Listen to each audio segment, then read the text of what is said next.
One India Kannada YouTube ಚಾನಲ್ಗೆ ಸ್ವಾಗತ. ನಾನು ಸಂದೀಪ್. IPL 10ನೇ ಆವೃತ್ತಿ 17ನೇ ಪಂದ್ಯ ಎಂದು ಬೆಂಗಳೂರು ಮತ್ತು ಪುಣೆ ತಂಡದ ನಡುವೆ ನಡೀತಾ ಇದೆ. ಈ ಒಂದು ಪಂದ್ಯದಲ್ಲಿ ಟಾಸನ್ನು ಗೆದ್ದಂಥ ಬೆಂಗಳೂರು ತಂಡ ಬೌಲಿಂಗನ್ನು ಆಯ್ಕೆ ಮಾಡಿಕೊಳ್ಳುತ್ತೆ.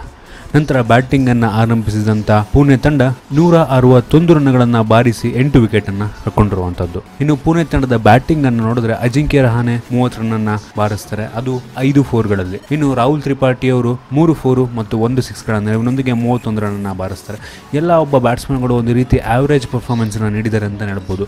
ಸ್ಟೀವ್ ಸ್ಮಿತ್ ಮತ್ತು ಧೋನಿ ಅವರು 27 ಮತ್ತು 28 ಕ್ರಮವಾಗಿ ಬಾರಿಸ್ತಾರೆ ಮತ್ತು ಮನೋಜ್ ತಿವಾರಿ ಅವರು 2 6 ಮತ್ತು 3 4ಗಳ ನೆರವಿನೊಂದಿಗೆ ಕೇವಲ 11 ಬಾಲ್ಗಳಲ್ಲಿ 27 ರನ್ಗಳನ್ನು ಬಾರಿಸಿ ಪುಣೆ ತಂಡ 161ರ ಗಡಿಯನ್ನು ದಾಟಲು ಸಹಾಯ ಮಾಡ್ತಾರೆ. ಇನ್ನು ಬೆಂಗಳೂರಿನ ಬೌಲಿಂಗನ್ನು ನೋಡಿದ್ರೆ ಆಡಮ್ ಮಿಲ್ನೆ ಮತ್ತು ಶ್ರೀನಾಥ್ ಅರವಿಂದ್ ಅವರು ತಲಾ 2 ವಿಕೆಟನ್ನು ಪಡ್ಕೊಂಡ್ರೆ ಸ್ಯಾಮ್ಯುಯಲ್ ಬದ್ರಿ, ಶೇನ್ ವ್ಯಾಟ್ಸನ್ ಮತ್ತು ಪವನ್ ನೇಗಿ ಅವರು ತಲಾ 1 ವಿಕೆಟನ್ನು ಪಡ್ಕೋತಾರೆ.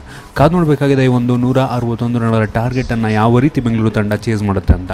ಈ ಒಂದು 161 ರನ್ಗಳ ಮೊತ್ತ ಅಂಥ ಒಂದು ದೊಡ್ಡ ಮೊತ್ತ ಏನಲ್ಲ ಅಂತಲೇ ಹೇಳ್ಬೋದು.